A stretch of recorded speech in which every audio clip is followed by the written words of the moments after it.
먼저 하나님 말씀을 읽고 말씀을 나누겠는데요. 오늘 열왕기하 2장 1절부터 18절까지의 말씀입니다. 본문이 좀 길기 때문에 열왕기하 2장 1절부터 18절까지의 말씀 이종민 지사님께서 쭉 읽어주실 때에 여러분 눈과 귀와 또 마음으로 함께 말씀을 따라가기를 원합니다. 읽어주세요.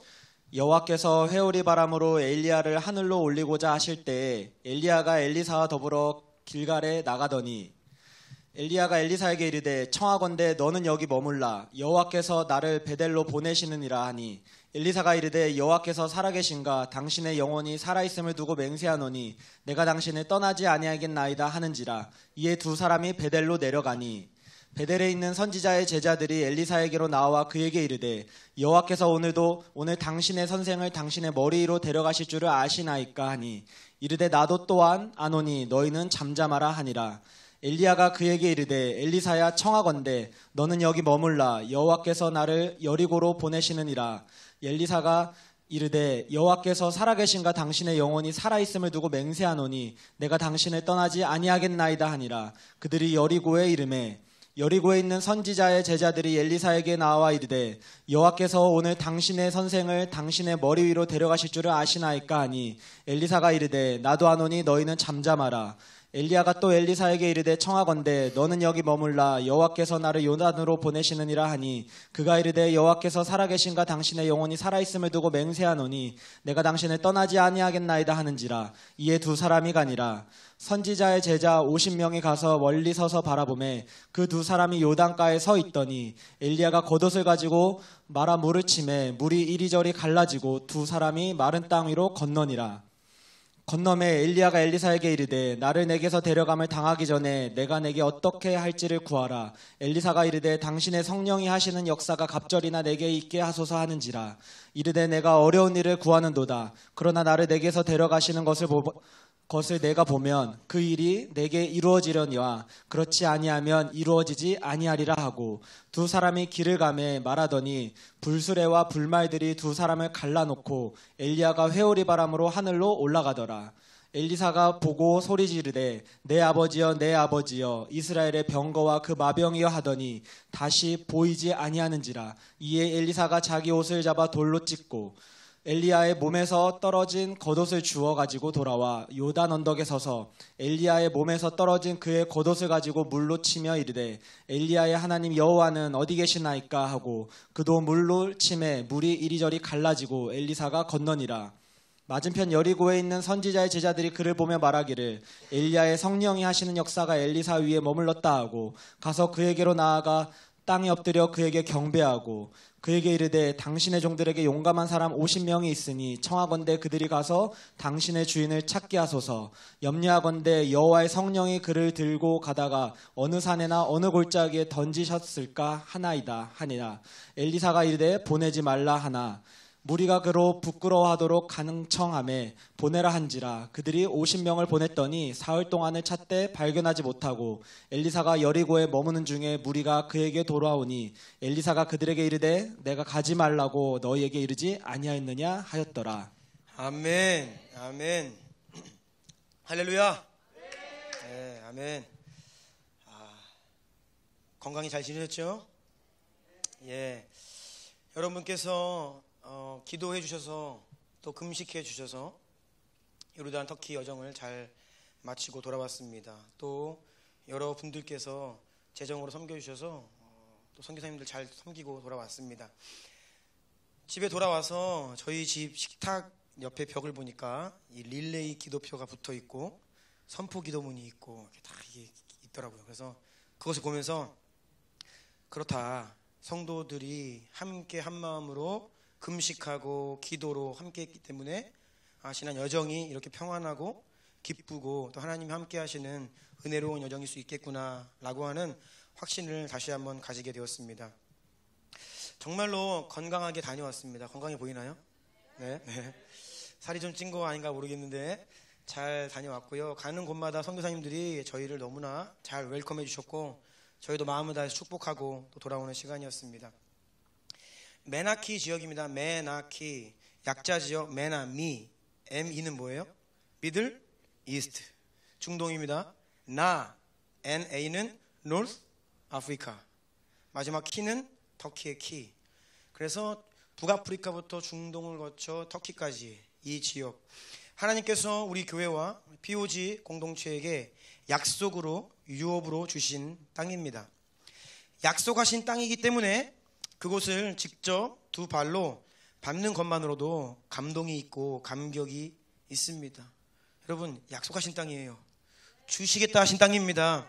그러면 그곳에 직접 가서 두 눈으로 그것을 보고 땅을 발로 밟을 때에 얼마나 큰 감동이 있겠습니까? 더군다나 우리가 먼저 일찍이 파송한 선교사님들 만나고 또 현장을 돌아보고, 그리고 또 강력한 이슬람의 영이 역사하는, 어두움이 영적으로는 너무나 어두운 그 땅에서 우리가 한 공간을 구별하여서 기도의 집으로, 성전으로 구별하여서 그곳에서 뜨겁게 하나님을 예배하잖아요. 그러면요, 칠흑같이 어둡던 그 땅도, 이슬람의 강력한 영이 다스리는 그 땅도 하늘의 문이 열리고 하늘로부터 영광이 빛이 비추는 것입니다. 그곳에 하나님이 임재하시고요, 그곳에서 하나님의 소망과 비전을 발견하게 됩니다. 사실 이번 여정의 첫 번째 임무와 목적은 무엇이었냐? 고 배은정 선교사님의 유품을 정리하고, 동시에 이제는 이 땅에 남겨지신 우리 지연근 선교사님, 배 선교사님과 함께 했던 시간들이 다 요르단에 있잖아요. 그곳에서 결혼하셨고 같이 사신 거예요. 그곳에서 직접 가서 정리하고 또 가족들과 함께 했던 곳을 돌아보시면서 하나님께 기도하면서, 또 비울 것은 비우고 또 간직할 것은 간직하고, 하나님이 위로와 치유와 회복을 허락하시기를 기도하는 마음으로 갔습니다. 이것이 첫 번째 목적이었습니다. 그것을 위해서 우리 영적인 가족들이, 또 형제인 우리 목사님들이 같이 동행한 것입니다. 두 번째 목적은 장기화되는 코로나 팬데믹으로 인해서 모든 선교사님들이 현장에서 철수한 상태였습니다. 우리가 메나키로 작년 2월에 3월에 호주에 모였잖아요. 그때 코로나가 터졌지요. 그래서 선교사님들이 한 2주 3주 외출할 거 생각하고 나왔다가 1년 반째 못 들어가고 있는 겁니다. 막혀 있는 것이죠. 하지만 그동안에 상황이 허락된 몇몇 소수의 선교사님들이 먼저 다시 현장으로 복귀해서 그 자리를 지키고 있는데 쉽지는 않죠. 이전과는 너무나 다른 상태이고, 특별히 요르단 땅은 이 팀 리더인, 그 지역의 리더인 지영근 선교사님이 함께하지 못하고 있는 상황입니다. 그래서 먼저 그곳에 가 계신 선교사님들 돌보고 위로하고, 또 우리가 함께 인파워링하는 그것이 두 번째 목적이었다고 할 수 있습니다. 세 번째는 한국 POG 교회를 대표하는 담임 목사님들이 약속의 땅에 함께 가므로, 이제는 이 코로나, 포스트 코로나 시대에 영적인 판도가 바뀌고 새로운 일을 행하실 주님, 그 하나님께서 그 땅에서 어떠한 일을 행하실지를 기대하는 마음으로 하나님께 새 마음과 새 비전과 새로운 청사진을 간구하는 마음으로 그 땅에 갔습니다. 이렇게 지금 말씀드린 세 가지 큰 목적을 가지고 그 땅에 발걸음했습니다. 하나님께서는 이와 같은 목적에 너무나 신실하게 응답해 주셨습니다. 여러분들 함께 동역해 주셔서 감사하고요. 여러분의 모든 기도와 이 금식이 또 함께함이 주님께서 우리에게 은혜를 주시는 통로가 되었음을 믿습니다. 요르단을 먼저 갔죠. 저는 요르단 처음 갔습니다. 그리고 중동은 처음이에요. 저는 터키 이후에는 가본 적이 없습니다. 이렇게 비행기를 경유하던 때에 이 중동 땅을 밟아봤지 처음으로 요르단, 중동을 방문했습니다. 요르단은 이 요단강 이름이 사실 요단에서 나온 거지. 요단강 동편 지역이 요르단입니다. 지도를 좀 띄워주시겠어요? 요단강을, 갈릴리 바다가 있고 요단강이 흘러 들어옵니다. 그리고 사해로 흘러 내려가죠. 그리고 그 오른편에는 이스라엘, 왼편이 요르단인 거예요. 그 요단강을 기준으로 하여서 지금도 이렇게 좌우로 나뉩니다. 성경적인 배경으로 보자면 이 야곱이 하나님과 씨름했던 야복강 있잖아요. 야복강, 이것이 요르단에 지금 위치하고 있습니다. 이스라엘 백성들이 요단강을 건너서 약속의 땅으로 들어가기 이전에 땅을 먼저 분배받은 지파들이 있습니다. 르우벤 지파, 갓 지파, 므낫세의 절반, 이 두 지파 절반이 먼저 요단강을 건너기 전에 땅을 분배받고 그것을 하나님께로부터 유업으로 받지요. 이것이 바로 지금 요르단 땅입니다. 요단강을 건너기 전. 그 이전으로 더 거슬러 올라가면 지금의 요르단 지역은 누가 살고 있었냐? 북쪽에는 아모리 족속이 살고 있습니다. 그리고 그 아래는 암몬과 모압 족속이 살고 있고요. 그리고 제일 남쪽에 에돔 족속, 에돔, 야곱의 형 에돔 족속이 살던 땅입니다. 우리가 잘 알고 있는 나오미의 며느리 룻의 고향이기도 하고요. 또 오늘 읽은 본문에 등장하는 엘리야, 디셋 사람 엘리야, 엘리야의 고향도 지금의 요르단에 있습니다. 엘리야와 엘리사가 함께 활동했던 지역 중에 일부가 요르단에 있고요. 세례 요한의 순교지도 요르단에 있습니다. 이스라엘 백성들이 40년 광야 생활을 마무리할 때 그 막바지 2년을 어디에 머물렀냐? 지금 요르단 땅에 머물렀어요. 거기서 이제는 요르단 강을 건너서 가나안 땅으로 들어가기 전에 이 준비하고 레디하고 있던 데가 바로 이 요르단 땅이라고 할 수 있습니다. 결국 모세는 요단강을 건너지 못하지요. 마지막으로 모세가 느보산에 올라서 펼쳐져 있는 요단강 저편에 있는 가나안 땅을 눈으로 보고 죽음을 맞이합니다. 그 느보산이 요르단의 수도 암만에서 1시간 거리에 위치하고 있어요. 자, 지지난주 화요일 늦은 밤에 출발했습니다. 그래서 터키를 경유해서 수요일 오후에 요르단 암만에 도착했어요. 그리고 이제 수요일 오후에 도착했으니까 거기서 이제 하루를 지내고 다음 날 목요일, 지지난주죠. 그러니까 지지난주 목요일 날 아침에 처음으로 요르단에서 맞이한 첫날 아침입니다. 제가 성경을 폈습니다. 맥체인 성경을 폈죠. 그때 함께 성경을 다 읽으셨을 거예요. 그때 등장한 본문이 열왕기하 2장이었습니다. 오늘 읽은 본문이죠. 엘리야와 엘리사가 등장합니다. 저는 그날 아침까지 이 본문을 읽으면서 이 본문이 내가 있는 그 땅이라는 것을 알지 못했어요.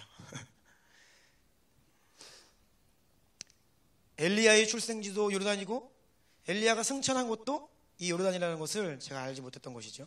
그걸 모르고 이 본문을 묵상하게 되었습니다. 오늘 읽은 열왕기하 2장 본문을 보면 엘리야가 맨 처음에 길갈에 있죠. 그리고 베델이라고 하는 성읍으로 이동합니다. 마지막으로 여리고로 갑니다. 길갈에서 베델에서 여리고로 오는데 그곳에서 이제 여리고에서 어떻게 합니까? 겉옷으로 요단강물을 치며 요단강물을 가르지요. 그리고 건너가서 회오리 바람으로 승천을 해요. 자, 여리고는 지금도 이스라엘 땅 안에 있습니다. 마지막으로 여리고 성으로 가서 겉옷을 가지고 요단강물을 가르고 요단강을 건넜지요. 그 다음 승천했어요. 그러니까 그 땅이 바로 요르단인 거예요. 이해하시겠어요? 네. 제가 설명을 하면서도 이 여리고에서 요단강물을 건너와서 승천했다. 그러니까 요르단 땅이라고 하는 것이에요. 이 말씀을 아침에 묵상하고 저희는 아침 식사를 하고 2박 3일 여정을 출발했습니다. 처음 도착한 곳이 바로 느보산입니다. 사진 보여주시겠어요?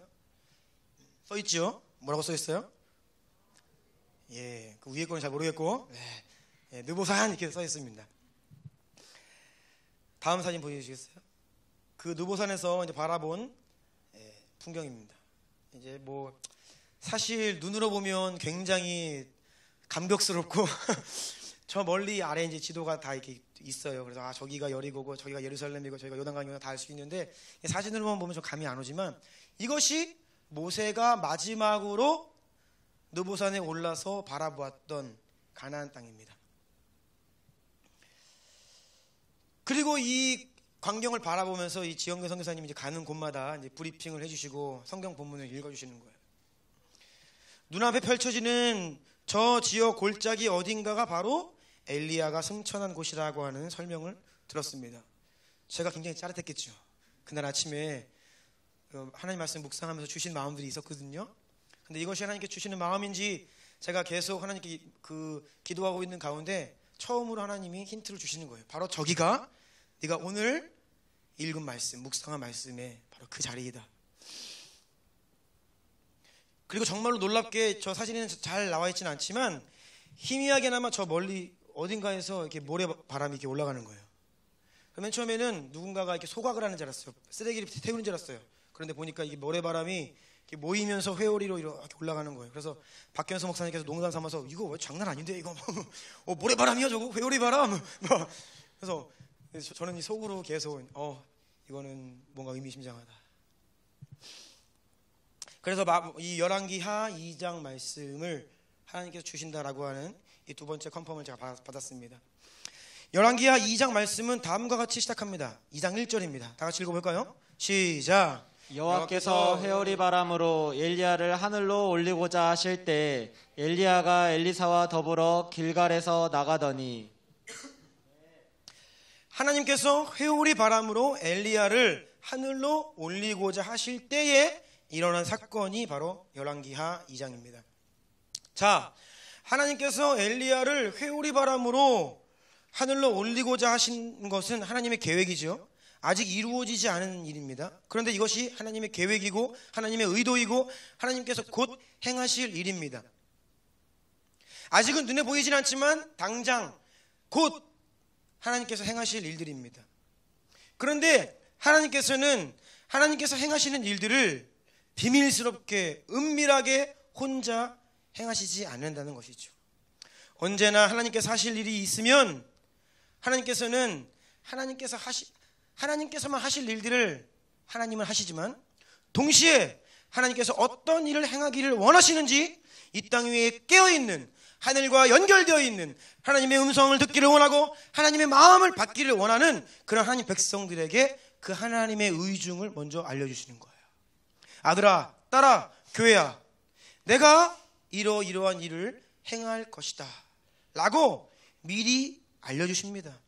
그래서 그 일을 준비하게 하시죠. 하나님은 하나님 차원의 일을 하지만 이 땅에서는 그 하나님의 마음과 뜻과 계획을 깨달은 주의 백성들이 순종으로 또 기도로 그 일들을 협력하여 이루도록 주님은 우리를 언제나 그렇게 동역하는 자로 우리를 불러주시는 분이세요. 아멘. 이것이 바로 다음과 같은 말씀의 의미입니다. 아모스 3장 7절 다 같이 읽습니다. 시작. 주 여호와께서는 자기의 비밀을 그 종 선지자들에게 보이지 아니하시는 결코 행하심이 없으시리라. 아멘. 자기의 비밀을 그 종 선지자들에게 보이지 아니하시고는 결코 행하심이 없으시리라. 하나님은 언제나 미리 약속하십니다. 말씀하십니다. 그리고 하나님께서 친히 직접 말씀하시고 알려주신 그 말씀의 내용대로 성취로 일을 행하세요. 예수 그리스도께서 이 땅에 오시고 십자가를 지시고 죽으시고 부활하시고 승천하신 이 모든 사건 또한 하나님 미리 말씀하신 예언과 약속의 성취라는 것이죠. 아멘. 우리가 하나님의 뜻을 분별할 수 있는 이유가 여기에 있습니다. 이것이 하나님의 약속이기 때문에 그 약속하신 대로 이루어졌다라고 하여서 주님의 뜻을 확증하는 거예요. 하나님은 언제나 이렇게 일하시는 분이세요. 엘리야는 자신이 하나님께로 올려져 갈 것을 알았습니다. 왜냐하면 하나님께서 엘리야에게 미리 알려주셨기 때문입니다. 엘리야의 제자였던 엘리사 또한 이 사실을 알았습니다. 역시 하나님께서 엘리사에게도 이 사실을 미리 알려주신 것입니다. 자, 그런데 오늘 본문 세 곳의 성읍이 등장하죠. 길갈, 베델, 여리고. 처음에는 길갈에서 베델로 이동하고 여리고로 갔다가 요단강을 건너는데 이때 엘리야와 엘리사가 가는 곳마다 어떤 사람들을 만나느냐? 바로 선지자의 제자들을 만나요. 자, 오늘 본문 3절 같이 읽어볼까요? 시작. 베델에 있는 선지자의 제자들이 엘리사에게로 나와 그에게 이르되 여호와께서 오늘 당신의 선생을 당신의 머리 위로 데려가실 줄을 아시나이까 하니 이르되 나도 또한 아노니 너희는 잠잠하라 하니라. 아멘. 베델에 갔더니 선지자의 제자들이라고 기록되어 있죠. 선지자의 제자들. 이 말을 원문을 문자적으로 직역을 하면 바로 그 선지자의 아들들, 베네 하바나임, 바로 그 선지자의 아들들이란 뜻이에요. 이것은 엘리야의 영적인 아들, 엘리야로부터 훈련을 받고 길려진 선지자 그룹을 이야기하는 거예요. 그러니까 엘리야로부터 훈련받고 길러진 선지자는 엘리사 한 사람이 아니었던 겁니다. 각 성읍에 엘리야는 수많은 제자들을 이미 훈련하고 양성하고 있던 것이에요. 그 베델에 있는 그 엘리야의 제자들, 또 이어서 가게 되는 여리고에도 그 제자들의 무리들이 있습니다. 그리고 더 구체적으로 여리고에는 50명의 제자들이 있었다라고 기록이 되어 있어요. 상당히 많은 무리이죠. 자, 그런데 그들 또한 하나님이 미리 알려주신 거예요. 그래서 엘리야와 엘리사가 베델에 가고 여리고에 갈 때마다 그 성읍에 있던 이 선지자 제자들은 이야기하는 거예요. 오늘 하나님께서 엘리야를 하늘로 들어 올리시는 것을 당신이 알고 있습니까? 라고 물어보는 것이죠. 이미 알고 있습니다. 모두에게 하늘로부터 하나님이 알려주신 거예요. 계시하신 것입니다. 자, 그런데 오늘 본문 열왕기하 2장을 보면 하나님께서 엘리야를 하늘로 올리시기 직전의 일들을 기록하시면서 우리에게 무언가 명확하게 말씀하고 계십니다. 저는 이 본문에서 엘리야의 승천을 앞두고 하나님께서 아주 의도적으로 반복해서 묘사하고 있는 두 부류의 사람들을 보게 됩니다. 같은 사건을 미리 하나님으로부터 계시를 받아 깨닫고 있고요. 또 눈앞에서 이제 그 일이 일어날 것을 믿고 있습니다. 그런데 반응이 조금 달라요. 두 가지 다른 반응과 태도를 볼 수 있는데요. 자, 첫 번째 부류는 누구냐? 바로 엘리사입니다. 엘리야의 승천을 앞두고 그 사실을 하나님께로부터 미리 알았던 엘리사의 반응과 태도를 우리가 살펴봐야 되는데요. 자, 여러분, 엘리야, 엘리사 잘 구분하시죠? 제가 이렇게 하다가 엘리사, 엘리야 꼬일 수도 있을 것 같아요. 제가 지금 잘 이야기하고 있죠? 예. 엘리야, 엘리사. 예. 본문 2절, 4절, 6절 다시 한번 읽어주시겠어요?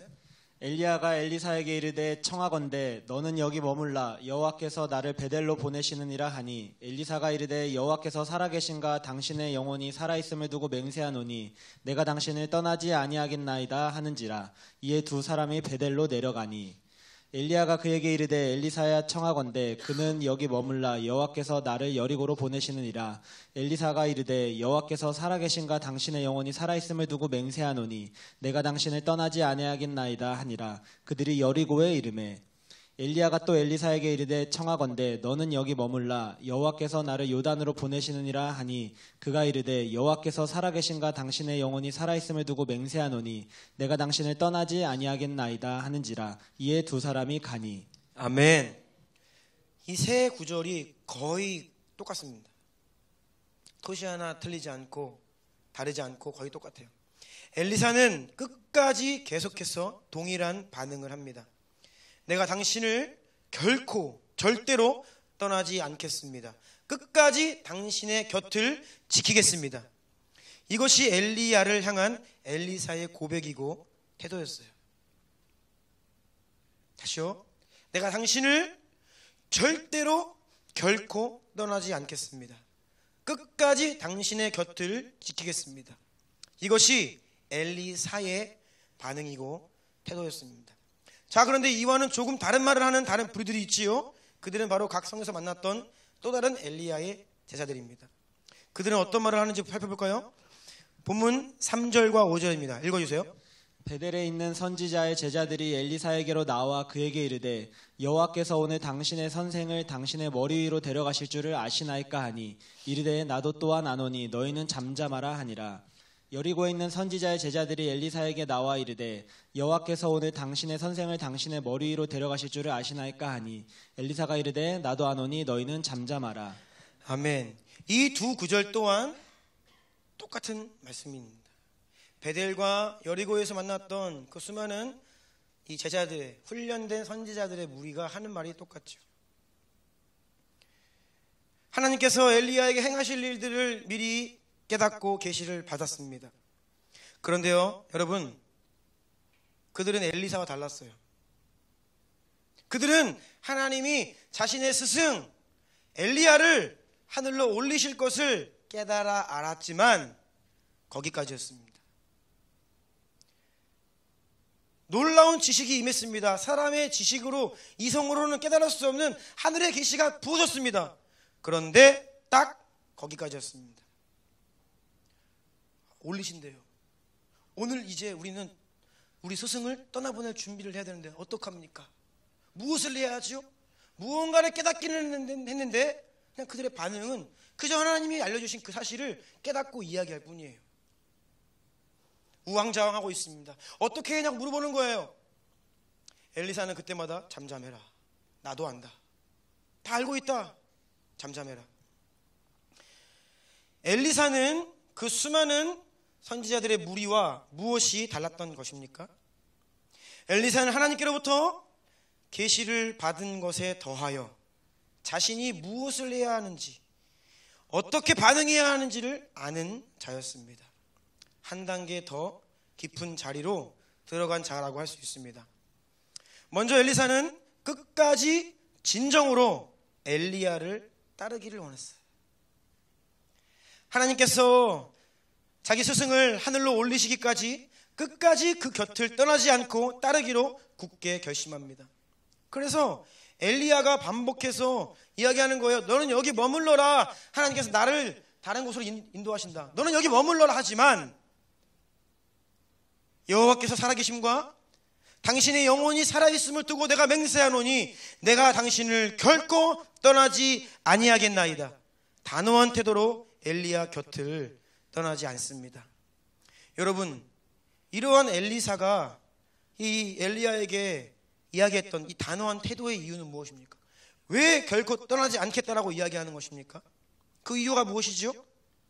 9절에 나와 있습니다. 같이 읽어볼까요? 9절입니다. 시작! 건너매 엘리야가 엘리사에게 이르되 나를 내게서 데려감을 당하기 전에 내가 내게 어떻게 할지를 구하라. 엘리사가 이르되 당신의 성령이 하시는 역사가 갑절이나 내게 있게 하소서 하는지라. 아멘. 당신의 성령이 하시는 역사가 갑절이나 내게 있게 하소서. 이 말 또한 문자적으로 직역을 하자면 당신의 영의 갑절을, 더블 포션을 나에게 주십시오. 그냥 엘리야의 영을 원했어요. 엘리사는 엘리야 당신의 영의 2배의 그 영을 나에게 주십시오. 내가 그것을 원합니다 라고 엘리사는 이야기합니다. 여러분, 이것이 엘리사가 끝까지 엘리야를 떠나지 않고 자리를 지키며 따라갔던 이유입니다.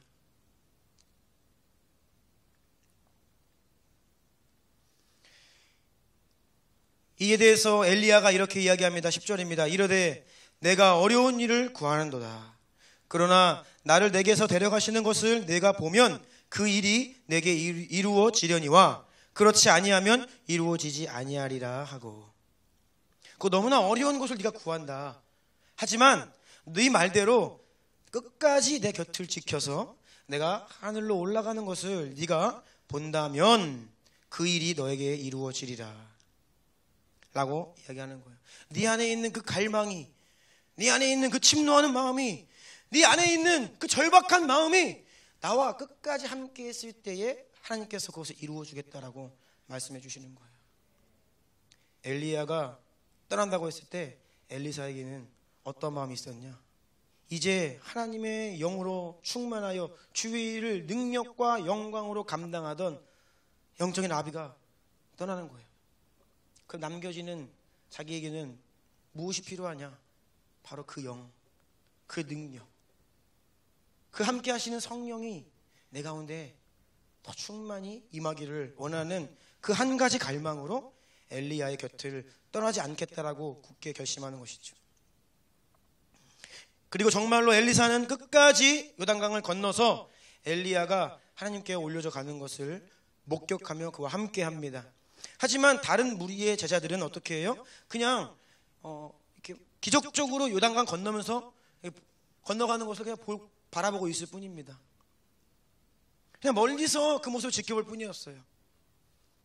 16절 볼까요? 그 이후에 그 제자들의 무리는 이렇게 이야기합니다. 그에게 이르되 당신의 종들에게 용감한 사람 50명이 있으니 청하건대 그들이 가서 당신의 주인을 찾게 하소서. 염려하건대 여호와의 성령이 그를 들고 가다가 어느 산에나 어느 골짜기에 던지셨을까 하나이다 하니라. 여러분, 이게 무슨 말입니까? 인간적인 수준의 반응을 하고 있는 겁니다.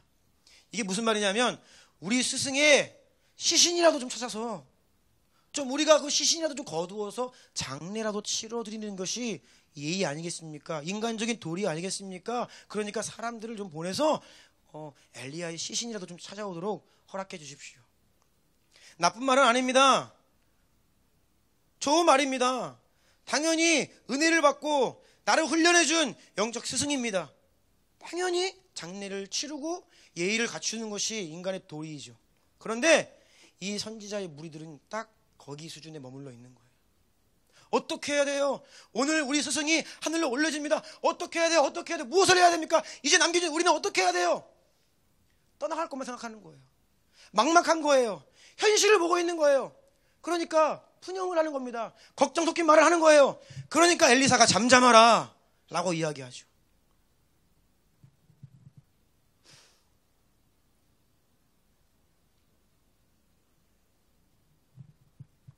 여기에서 하나님께서 저에게 그 요르단 땅에서 주신 강력한 한 가지 확신이 있습니다. 그것은 우리가 살아가는 이 마지막 시대, 하나님의 뜻과 계획을 아는 것 너무 중요하죠. 예언적인 통찰력을 가지고 성령님과 깊이 교제하면서 또 하나님이 알려주시고 감동 주셔서 이 시대가 이러하구나. 우리가 깨어서 시대를 분별하고 하나님이 지금 이때에 이 일을 하고 계시구나. 하나님의 앞으로 우리를 통해 이러한 일을 하시겠구나. 미래의 일들을 알고 하나님이 약속하신 그 말씀의 의미를 깨닫고 그 약속을 가지고 시대를 바라보고 시대를 해석하고 통찰력을 가지고 바라보는 것들 너무나 중요합니다. 선교의 완성을 통해 예수 그리스도 다시 오시기를 예비된다. 이 M2414 마태복음 24장 14절 말씀, 이 놀라운 선교의 비밀이 우리에게 알려지고 깨달아진 것 너무나 중요합니다. 그런데요, 더 중요한 것이 있습니다. 그것은 하나님의 말씀을 깨닫고 하늘의 계시를 받고 아는 수준이 아니라 그 계시를 가진 우리가 어떻게 반응하며 살아야 하는지, 그렇다면 우리는 오늘 여기에서 어떠한 자리로 나아가야 하는지, 이 부분이 훨씬 중요하다라고 하는 깨달음이었어요. 엘리사는 결국 엘리야를 끝까지 따랐습니다. 하지만 그 다른 무리들은 따르지 않았어요.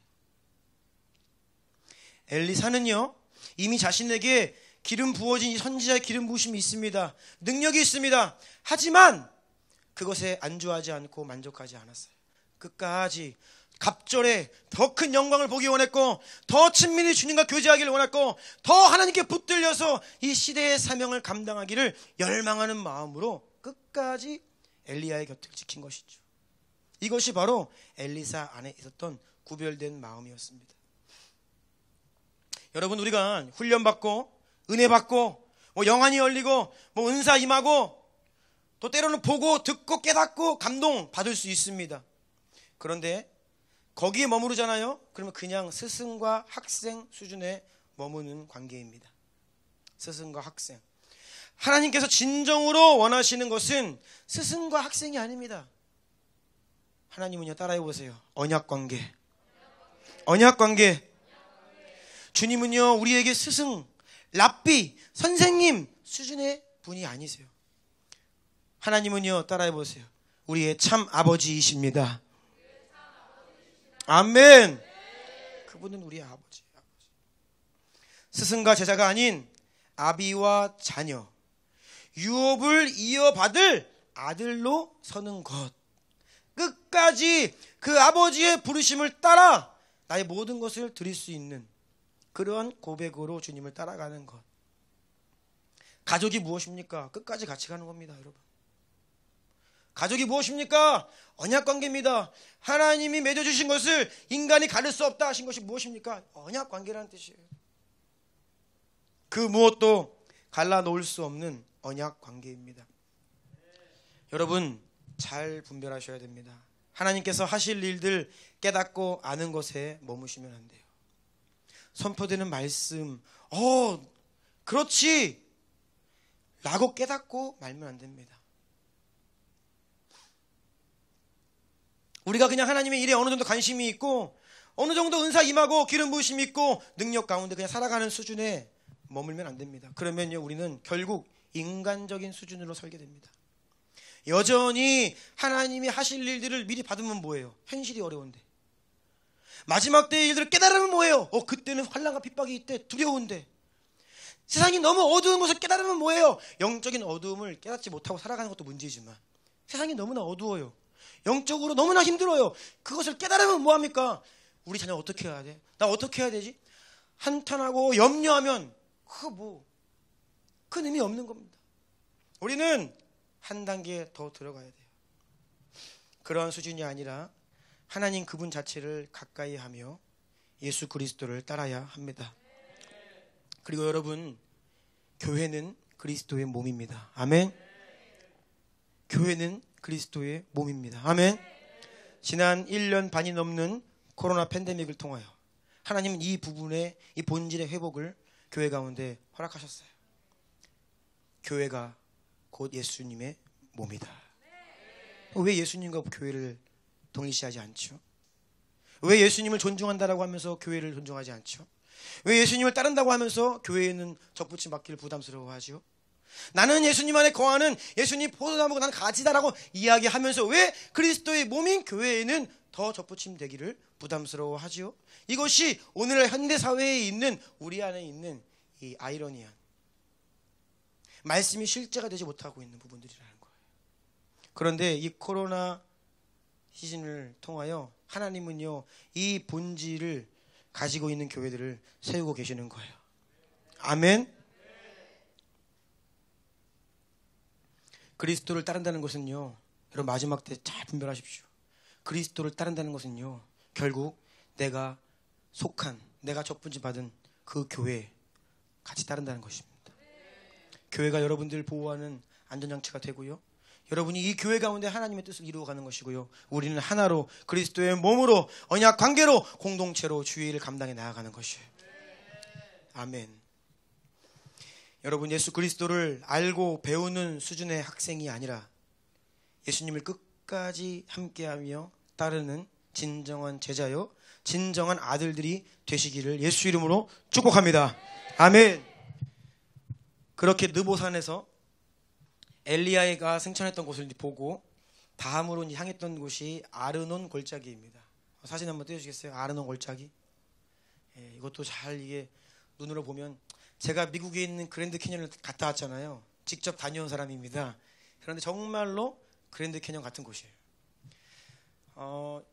요르단이 만약에 조금 이 부강한 나라이고 마케팅을 잘하면 요르단은요, 전 세계적인 관광지가 될 겁니다. 놀랍습니다.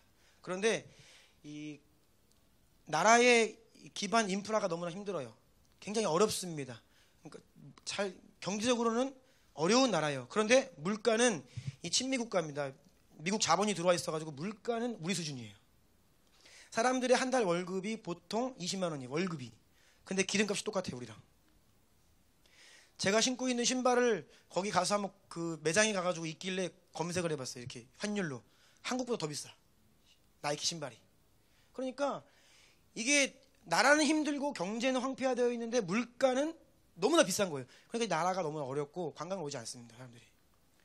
기왕 올 거면 건너편에 있는 이스라엘 땅으로 가면 선진국이고 인프라가 잘 돼 있고 여건들이 잘 돼 있죠. 동일한 가격이면요, 이스라엘 가서 훨씬 많은 것들을 보고 누릴 수 있는 거예요. 요르단 오지 않습니다. 안타깝죠. 그러니까 그 아르논 골짜기 다시 한번 띄워주시겠어요? 아르논 골짜기. 저는 이 아르논 골짜기 하면 그냥 성경에서 읽으면서 이게 스쳐 지나갔던 부분이에요. 그래서 맨 처음에 여기가 아르논 골짜기입니다. 그거 어디 나오더라? 찾아봤죠. 아르논 골짜기에 좀 띄워주세요. 조금만 한 10초만 띄워주세요. 이 아르논 골짜기의 배경은 이스라엘 백성들이 광야 40년 생활 거의 막바지에 헤스본 왕 아모리 사람 시혼, 그러니까 헤스본의 아모리 사람 왕 시혼이라고 하는 왕과 이 모세가 전쟁을 벌입니다. 이스라엘 백성들이 전쟁을 벌이는 곳이에요. 그곳이 바로 이 아르논 골짜기입니다. 그래서 그 전쟁에서 대승을 거두고 이 아르논 골짜기 전역에 펼쳐져 있었던 많은 성읍들을 하나님께서 허락하십니다. 그런데 제가 가서 봤더니 그것은 정말 너무나 험난하고 황폐하고 풀 한 폭이 안 보이는 그냥 완전 사막이에요. 메마르고 황량한 곳이었습니다. 그리고 너무나 협곡이에요. 생각해 보십시오. 그냥 며칠 머무는 것도 어려운 땅입니다. 군대를 이끌고 낯선 땅에 왔습니다. 그냥 군대를 이끌고 그 수많은 사람들이 걸어가는 것조차 버거운 땅이에요. 그런데 그 땅에서 이미 오래전부터 터를 잡고 성읍을 세우고 주인 노릇하고 있는 그러한 거대한 민족과 전쟁을 해서 그들을 이겨야 한다? 이것은 여러분 쉽지 않은 일이죠. 상상할 수 없는 일입니다. 어떻게 보면 불가능한 일이었습니다. 하지만 하나님께서 주신다 하셨고 모세를 통해 이스라엘 백성들이 결국 이 땅을 먼저 정복하게 됩니다. 주님께 순종하여 약속의 땅으로 나아가는 여정이요. 그리고 그 여정 가운데 거쳐야 하는 척박한 환경들 뿐만 아니라 곳곳에서 그냥 갈 수 있는 게 아닙니다. 그냥 하이패스가 아니에요. 가는 데마다 이방 민족들이 가로막고 서 있고, 하나님이 왜 홍해로 빼셨습니까? 그대로 가면 전쟁을 해야 되는데 전쟁 벌어지면 이스라엘 백성들 거의 100이면 100 항복하고 돌아온다는 거예요. 하나님이 그들의 믿음을 아셨기 때문에 전쟁은 안 된다고 해서 홍해로 인도하신 거예요. 전쟁 없이 그냥 순전하게 인도하시려고. 조금 돌아가는 길이었죠. 근데 이스라엘 백성도 그거 이해 못하는 거예요. 하나님이 왜 우리를 이렇게 뺑뺑이 돌리시냐, 금방 갈 수 있는 길을 왜 돌려보내시냐, 왜 홍해 가로막게 하시냐, 왜 뒤에서 바로의 군대가 따라오게 하시냐, 이러면서 그들은 하나님의 마음과 의중을 알지 못한 채 하나님을 원망하게 되죠.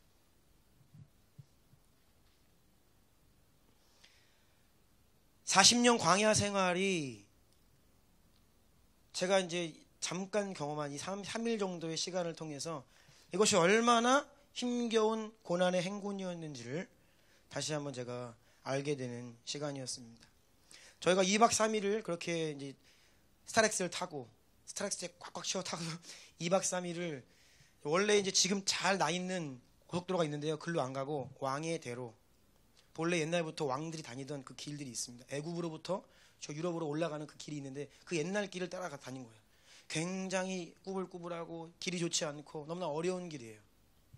근데 그 길을 온종일 2박 3일 동안 차를 타고 이동하면서 창밖의 풍경이 변함없습니다. 요르단은요, 그냥 어디를 가든 이런 풍경이에요. 한번 보여주시겠어요? 네, 보이십니까? 너무 좀 날씨가 가을 날씨 생각해서 외투를 준비하라고 갔는데 뭐 반팔 입어도 더워요. 그냥 광야 사막입니다. 다음 사진 또 있어요? 예. 보면요, 거의 드문드문 있는 나무들은 가시떨기나무입니다. 예.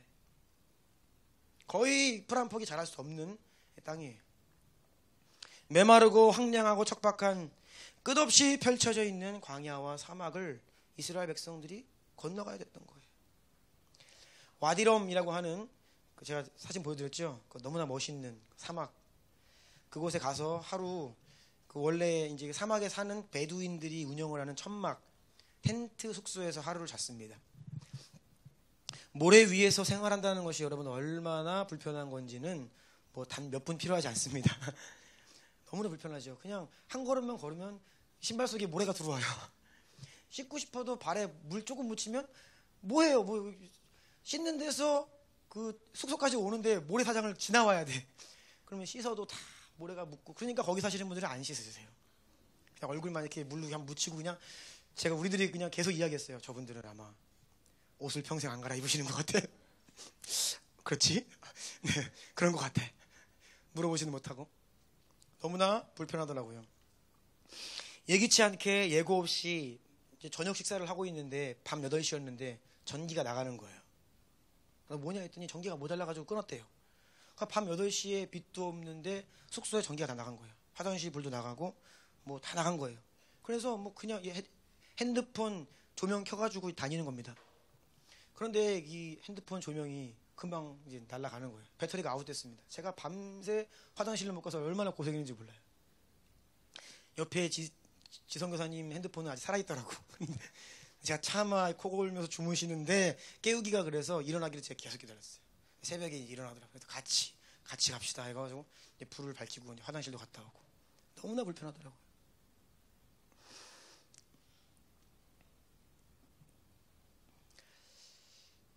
전기가 나갔습니다. 순간 제 마음에 이제 이스라엘 백성들이 돼가지고 원망이 올라오는 거예요. 좀 전까지만 해도 막 기타 치면서 막 재미있게 왔습니다. 막 하나님을 찬양하고 뭐 위대하신 주님을 경배하고 막 너무나 아름답다. 여기가 영화 마션의 촬영지였대. 정말 화성 같지 않아? 막 이러면서 막 기타 치면서 왔어요. 근데 전기 딱 나가니까 마음에서 씻지도 않았는데 냄새 나는데 이빨은 닦아야 될 거 아니야. 화장실은 가게 해줘야지. 이게 뭐 하는 거야? 라고 하는 마음이 올라오는 거죠. 여러분, 이스라엘 백성들을 생각해 보십시오. 누가 하나님께서 약속하신 것을 몰랐겠습니까? 다 알았습니다. 다 하나님께서 약속하신 땅을 향해 알고 떠난 것입니다. 누가 하나님이 살아계심을 몰랐겠습니까? 모두가 10가지 재앙을 눈앞에서 목격했고 홍해가 갈라지는 것을 목격했고 그 홍해를 건넜고 뒤따라오던 바로의 군대가 홍해에 수장되는 것을 다 경험했어요. 모두가 다 하나님은 살아계시는 분이고 기적을 행하시는 분이라는 것을 알았습니다. 그런데 왜 원망하고 불평하고 반역하면서 애굽으로 돌아가려 합니까? 다른 게 아니에요. 너무 힘든 거예요. 너무 어려운 거예요. 너무 감당하기가 힘든 상황의 연속인 거예요. 이만큼은 참겠어. 그래, 그 다음 정도까지는 괜찮지 라고 하는데 계속해서 하나, 둘, 하루, 이틀 감당할 수 없는 고통과 고난과 어려운 현실들이 계속 연거푸 찾아오는 거예요. 그러니까 어떻게 해요? 빵 터지는 겁니다. 못해 먹겠다. 돌아가자. 그들이 그러한 불평의 말을 할 때 그날 아침에 하나님이 주신 만나를 먹었다고요. 광야에 나아가서 하나님이 기적으로 내리신 만나를 먹으면서 하나님을 원망한다고요. 얼마나 힘들었으면, 얼마나 어려웠으면 그렇겠습니까? 그래서 여러분, 약속을 알았습니다. 약속을 땅을 향해 지금 믿음으로 가고 있어요. 더 중요한 것은 무엇이냐? 끝까지 예수를 따르는 것이에요. 아멘. 그래서 주님은 우리에게 분명히 말씀하셨어요. 그 길은 어려운 길이고 좁은 길이다. 마태복음 7장 13, 14절입니다. 같이 읽어볼까요? 마태복음 7장 13, 14절. 없어요? 제가 안 드렸나요? 제가 읽어드릴게요. 좁은 문으로 들어가라. 멸망으로 인도하는 문은 크고 그 길이 넓어 그리로 들어가는 자가 많고 생명으로 인도하는 문은 좁고 길이 협착하여 찾는 자가 적음이라. 아멘. 주님은요, 처음부터 우리에게 좁은 문이라 말씀하셨습니다. 어려운 문이라고 했습니다. 좁고 길이 협착하여 찾는 자가 적은 길이라 처음부터 말씀하셨습니다. 누가복음 13장 24절입니다. 좁은 문으로 들어가기를 힘쓰라. 내가 너희에게 이르노니 들어가기를 구하여도 못하는 자가 많으리라. 여러분, 주님을 따르는 길은 처음부터 좁은 길이었습니다. 여러분, 예수님께서 이 땅에 다시 오시는 길은 그 길 또한 좁은 길입니다. 선교 완성의 사명을, 위대한 사명을 받고 그 사명을 이루며 주님 다시 오실 그 왕의 대로를 준비하는 일은 쉬운 길이 아닙니다. 어려운 길이고 좁은 길이고 고난의 길이라는 것이에요. 그래서 그 길은 자기 부인의 길이고요, 자기 십자가를 지는 길입니다. 예수님께서는 계속해서 이것을 우리에게 말씀하신 거예요.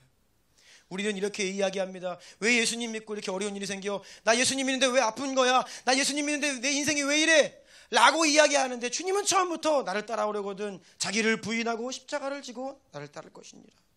그 길은 좁은 길이다. 어려운 길이다. 약속의 땅으로 가는 길은요, 사막을 지나야 하고 광야를 거쳐야 하고 수많은 이방 민족들의 위협 앞에 우리가 용기를 내어 믿음으로 피 흘리며 싸워야 되는 그런 여정이었다는 것이에요. 오늘날 우리에게 이 십자가가 회복되어야 합니다. 아르논 골짜기에서 우리 지영근 선교사님이 두 가지 길을 딱 얘기하시더라고요. 여러분, 좁은 길입니다. 그 길은 십자가의 길입니다. 다른 길은 없어요. 넓은 길, 편한 길, 그냥 넉넉히 그냥 어떻게 갈 그런 길 없습니다. 그 길은요, 좁은 길이고요, 사실 인간적인 수준으로 내 힘으로 내 등으로는 감당할 수 없는 길이에요. 성령을 힘입지 않고서는, 하나님을 힘입지 않고서는, 성령으로 충만하지 않고서는 그 길을 갈 수 없는 좁은 골짜기라는 것입니다. 요한복음 14장 12절 말씀 볼까요? 이것도 없나요 혹시? 네, 없어요. 네, 죄송합니다. 제가 안 드렸나 봐요. 제가 읽어드릴게요. 내가 진실로 진실로 너희에게 이르노니 나를 믿는 자는 내가 하는 일을 그도 할 것이요 또한 그보다 큰 일도 하리니 이는 내가 아버지께로 감이라. 저는 오늘 이 요한복음 14장 12절 말씀이 엘리야와 엘리사의 말씀과 그대로 오버랩이 되는 거예요. 예수님께서 내가 이제 아버지께로 간다, 내가 승천할 것이다, 남겨지는 너희들 나보다 더 큰 일을 할 것이다. 맞죠? 엘리사가 이제 하나님께로 들려 올려져갈 그 엘리야 앞에서 내가 더 큰 일을 하기 원합니다, 갑절의 영을 원합니다 라고 간구했잖아요. 그 갑절의 영이 누구에게 보여집니까? 끝까지 따르는 자. 아멘. 끝까지 함께하는 자. 아멘. 예수님의 이 약속은요, 끝까지 예수님을 따르고 끝까지 예수님 부인하지 않고 끝까지 예수님과 함께하는 자에게 성취될 약속의 말씀이라는 것입니다. 아멘. 우리가 예수님의 인격을 원합니다. 우리 모두가 예수님의 성품을 원해요. 우리가 예수님을 닮기를 원합니다. 예수 그리스도의 장성한 분량에 이르기를 원합니다. 또한 예수님의 능력을 원합니다. 권능을 원합니다. 그 은사들을 원해요. 예수님에게 역사했던 그 모든 성령의 역사와 그 놀라운 최고 수준의 그 은사의 활성화, 우리가 바라고 꿈꾸는 것인데, 그것은요 누구의 것이냐, 어느 교회 어떤 성도들에게 이것이 실제가 되느냐, 끝까지 예수 그리스도의 길을 따르는 자의 것입니다. 그 길은 매우 좁은 길이고, 그래서 좁은 길로 가는 자가 그 약속을 실제로 받아 누릴 수 있는 것이에요. 아멘. 여러분, 이 길이 바로 성도들에게 하나님이 처음부터 초청하신 길이라는 거예요. 그리스도의 몸된 교회에게 주님이 처음부터 주신 사명이 바로 이것입니다. 그리고 이것이 바로 교회의 정체성입니다. 아멘. 핍박에도 굴하지 않고, 어떠한 고난에도 굴복하지 않고, 어떠한 원수의 공격이 와도 우리 자신을 약속의 말씀으로 생명으로 무장하여 약속의 땅 끝까지 주님을 따라가는, 그것이 바로 이 마지막 때에 그리스도의 몸된 교회입니다. 아멘. 저는 이번 여정을 우리 POG 목사님들과 함께 했습니다. 그리고 사랑하는 아내를 우리 POG의 첫 순교의 제물로 올려드린 우리 지성 교사님과 함께 했습니다. 그래서 우리는 다시 한번 결단했습니다. 하나님, 왕이 다시 오실 길을 위해, 선교의 완성을 위해 이들과 함께 하나님이 허락하신 이 가문 안에서 이 가족들과 함께 끝까지 예수님을 따르겠습니다. 누군가는 먼저 주님께로 갈 수 있습니다. 때로는 아플 수 있습니다. 지난주에 말씀 들으셨죠? 여러분, 선교 헌신하고 선교한다라고 하면 무병장수하는 것이 아닙니다. 오는 배 속에서도 돌아가시고요, 도착하자마자 제대로 된 선교도 하지 못하시고 바로 그 자리에서 찬수당에 순교하시는 토마스 선교사님도 계십니다. 어린 자녀들을요, 하나님 왜 내 어린 자녀를 데려가십니까? 하나, 둘, 셋, 먼저 이 땅에 묻은 수많은 선교사님들이 계세요. 선교의 완성의 길은요, 이러한 고난과 고통, 때로는 이해할 수 없죠. 여러분, 사람이 죽는데 어떻게 이해가 됩니까? 그것도 하나님의 사랑이, 젊은 자가 아직 인생이 창창한데 그것도 하나님을 사랑했는데, 주님께 순종했는데 하나님 어떻게 이렇게 일찍 데려가십니까? 우리의 머리로는 이해되지 않아요. 지성 교사님이 그런 말씀 하셨어요. 이해가 되지 않는다고요. 제가 이 말씀을 드리고 싶었는데 드리지는 못했습니다. 저도 이해되지 않아요. 우리 아버지 일찍 가신 거. 저는 제가 하나님께 가면요, 첫 번째 물어보고 싶은 게 그것입니다. 하나님, 왜 우리 아버지 일찍 가셨습니까? 이해되지 않습니다. 모릅니다. 알려주지 않으셨습니다. 그냥 하나님께 충성을 다하고 교회를 향해, 열방을 향해, 우리 배성 교사님도 그렇게 했잖아요. 그런데 하나님께서 데려가셨어요. 뿐만 아니라 우리 교회들이 1년이 넘게 정말로 기도했습니다. 때로는 저는 그런 죄책감을 갖기도 했어요. 내가 기도를 너무 드렸나? 내가 진심으로 기도하지 못했나? 믿음으로 기도하지 못했나? 우리가 그런 현실 앞에 그러한 생각들을 하게 됩니다. 이해할 수 없는 거예요. 하물며 아내를 먼저 보낸 지성 교사님 어떠겠어요? 그런데요, 그것들을 다 주님께 내려놓고 올려드리고요, 어떻게요? 이제 남겨진 우리는요, 계속해서 그 길을 따라가는 거예요. 아멘. 예수님도요, 그 길 가셨어요. 그래서 배성 교사님은요, 예수님보다 오래 사셨습니다. 예수님도 그렇게 가셨고요, 수많은 믿음의 선진들이 그 길 가셨습니다.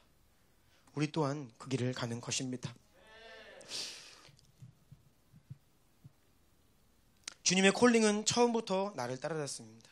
그렇죠? 나를 따르라. 나를 따르라. 다 내려놓고 나를 따르라. 엘리야가 엘리사를 처음 콜링하는 장면을 보면요, 엘리사가 12겨리소를 끌고 농사를 짓고 있었습니다. 그때 엘리야가 엘리사를 불러요. 여러분, 이게 무슨 말인지 아십니까? 12겨리소를 끌고 농사를 짓고 있다. 엘리사는요, 매우 부유한 농장 주인이었어요. 아버지가 돈이 많은 분이었습니다. 엘리사는요, 그러한 아버지의 유업을 물려받아서 큰 농장을 부유하게 경영하던 자가 엘리사였습니다. 그런데 엘리야가 콜링을 하는 거예요. 너는 나를 따르라. 모든 것들을 버려두고 따르는 겁니다. 시작부터 본래 하나님의 길은요, 이 땅 위에 부귀영화를 내려놓고, 때로는 내 생명까지도 내려놓고 하나님을 따르는 길이었어요. 여러분, 이 마지막 때에 특별히 우리 주남교회에게 하나님 말씀하고 계시는 거예요. 너희는 나를 따르겠느냐? 정말로 약속의 땅으로 가기를 원하느냐? 그 길은 쉬운 길이 아니고 어려운 길이고 너무나 많은 공격이 있고 너무나 어려운 길인데 너희가 믿음으로 나와 함께 끝까지 가겠느냐?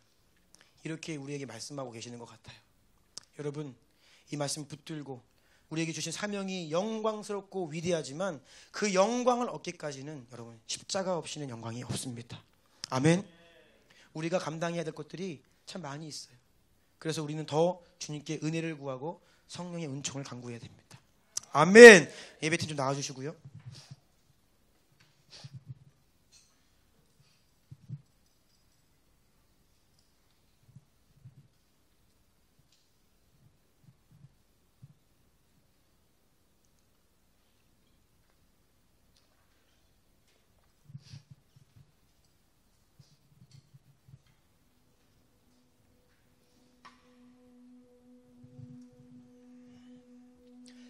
방법은 우리 안에 있지 않습니다.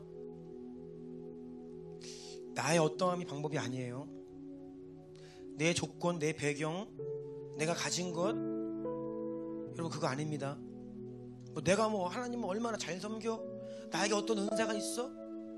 내가 신령한 무언가를 보고 듣고 해? 이거 중요하지만 여러분, 그걸로 끝까지 주님 따르는 거 아닙니다. 우리는요, 계속해서 믿음의 눈을 들어서 약속의 땅을 바라봐야 됩니다. 이것만이 방법이에요. 지금 여기를 보지 말고, 지금 내 연약함을 보지 말고, 지금 나를 둘러싸고 있는 원수가 나를 둘러싸고 있는 환경들을, 위협들을 보지 말고 약속의 땅을 바라보는 거예요. 약속은요, 반드시 하나님께서 성취하실 것인데, 그래서 그 약속의 성취를 위해 나와 함께 하시는 그 성령을 힘입어야 되는 것입니다. 그렇게 가다가요, 뒤를 돌아보면요, 오르바가 되는 거예요. 다시 집으로 돌아가는 겁니다.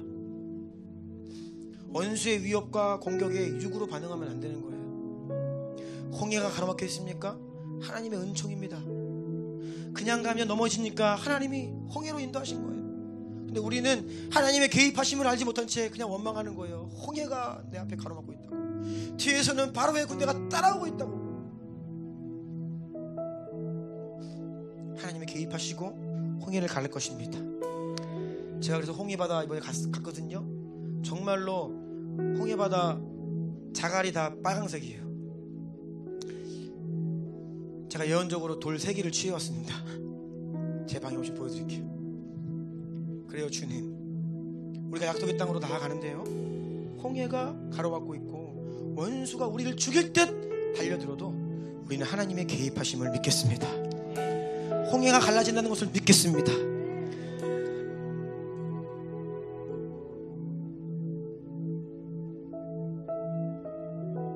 때로는 마실 물이 없을 때, 육신이 올라올 때 하나님을 원망하지 않겠습니다. 험한 길을 지나야 할 때, 고된 길이라도 예수님 날 위해 먼저 가신 그 십자가를 생각하며 그 길도 능히 감당할 수 있게 도와주시옵소서. 때로는 금방 이루어질 것 같았는데 더디게 갈 때, 돌아갈 때, 그때에도 약속의 땅을 바라보며, 약속을 바라보며 주님을 힘있게 하여 주시옵소서. 여러분, 이것이 바로 이 마지막 때를 이기는 교회로 부르시는 우리를 향한 주님의 음성이에요. 여러분, 우리는 예수님을 따르는 자가 됩시다. 함께 함께 예수님을 따르는 자들이 됩시다. 끝까지 뒤를 돌아보지 않고 약속의 땅을 향해 전진하는 우리가 되기를 원합니다. 이 시간 한번 기도합시다.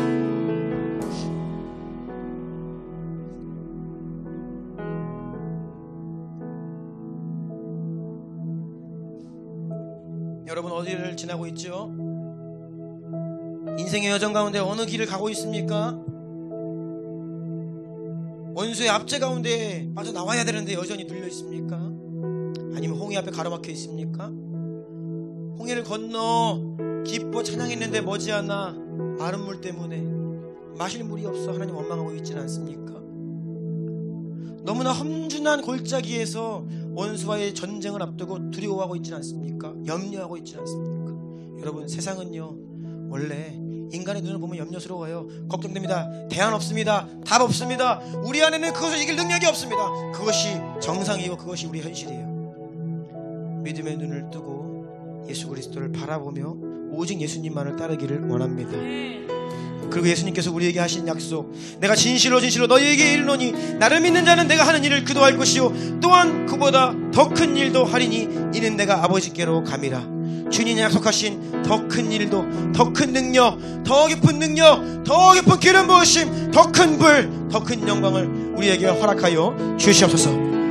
엘리야를 향해 가졌던 그 엘리사의 열망과 침노하는 마음을 가지고 주님께 나아가기를 원합니다. 주여 우리에게 갑절의 영을 부어 주시옵소서. 더 큰 성령의 능력을 기름 부어 주시옵소서. 우리 이런 마음으로 나아가기를 원해요. 그래야 우리가 이 시대를 이겨낼 수 있습니다. 그래야 우리가 돌파할 수 있습니다. 그래야 우리가 원수를 이겨낼 수 있는 거예요. 우리 주님의 이름을 부르며 두 손을 들고 주님의 이름 부르며 기도하며 나아갑시다. 주여!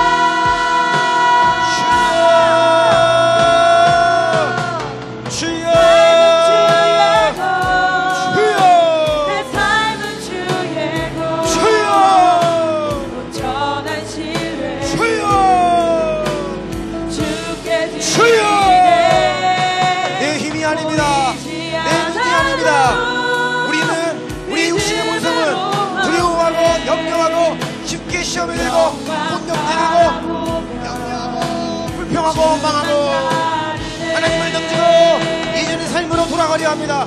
하지만 우리가 성령을 들고 진리의 말씀을 들고 약속의 땅을 바라보며 나아갈 때에 그 어떤 것도 두렵지 않습니다. 믿음의 눈을 떠 약속의 땅을 바라봅니다. 왕의 대로가 다시 시작되고 있습니다. 예수 그리스도 왕으로 이 땅에 다시 오실 길이 예비되고 있나이다. 선교의 완성을 통하여 다시 오신 예수를 바라보며 그 가업의 완수를 위하여 우리 교회와 비오지 교회들을 불러서 줬사오니 이제 우리가 약속을 받고 나아갑니다. 성령이여 교회마다 기름 부으세요. 능력으로 기름 부으세요. 권능으로 기름 부으세요. 갑절의 영을 원합니다. 갑절의 영을 원합니다.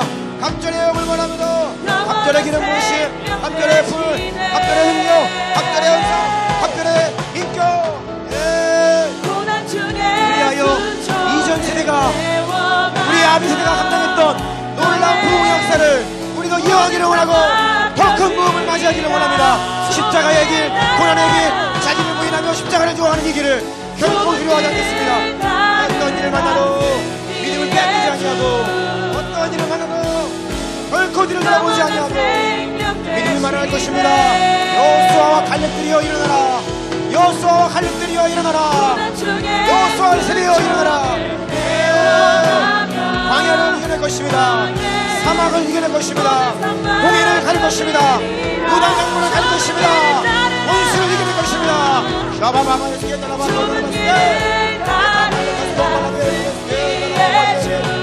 갈망하는 마음을 주시고 심노하는 마음을 주시고 우리가 어디 열망을 주시오. 고난중에 순종을 배워가고 너의 모든 삶 맡겨지리라. 삶은 주의 것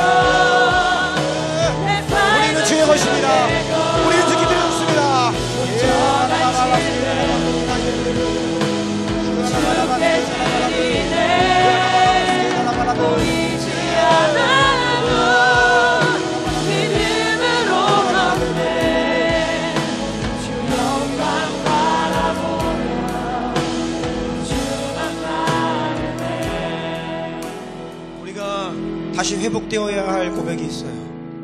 그건 나는 십자가 위에서 죽었다라는 고백입니다. 여러분, 나는 죽은 것입니다. 내 것은 없습니다. 우리의 권리가 없어요. 내 것은 이제 없는 거예요. 다 주님의 것입니다. 자꾸 내 것이 있고 내 바람이 있고 내 의도가 있었기 때문에 우린 실망해요. 넘어집니다. 원망하죠. 불평합니다. 믿음을 잃어버려요. 왜요? 내 것을 빼앗기는 것 같으니까. 내 기대와 같이 되지 않으니까. 여러분, 우리는 살아도 죽어도 주를 위한 것이고, 우리는 살아도 죽어도 주님께 드려진 존재입니다. 아멘. 여러분 안에 한번 물어보세요. 나는 정말로 하나님께 드려졌는가? 내 모든 것이 하나님께로부터 여러분, 오늘 하나님이 여러분에게 달라 하시면 우리의 생명까지도 그냥 주님께 드려야 되는 존재들이에요. 이것이 무슨 아깝다거나 그런 것이 아닙니다. 왜요? 다 주님의 것이니까. 믿음의 고백을 회복해야 됩니다. 난 주님의 것입니다. 내 모든 것 당신의 것입니다. 내 건강, 내 생명, 내 재정, 우리의 가정, 내 자녀까지도 다 당신의 것입니다. 내가 이 땅을 여기까지 살아오면서 내가 취했던 나의 영광도 내 것이 아니라 하나님의 것입니다. 하나님 가르쳤던 것들을 회개합니다. 주님 홀로 나를 통해, 우리 주나의 몸을 통해 영광을 받아 주시옵소서. 그리고 여러분, 그 고백으로 우리는 세상에 나가 사는 거예요. 주님을 위해 일하는 것입니다. 주님을 위해 땀을 흘리는 것이에요. 내 것이 아닙니다. 나를 위한 것이 아닙니다. 주님을 위한 것이에요. 이 믿음의 고백을 주님께 드리기를 원해요. 하나님, 이 고백을 오늘 받으시기를 원합니다.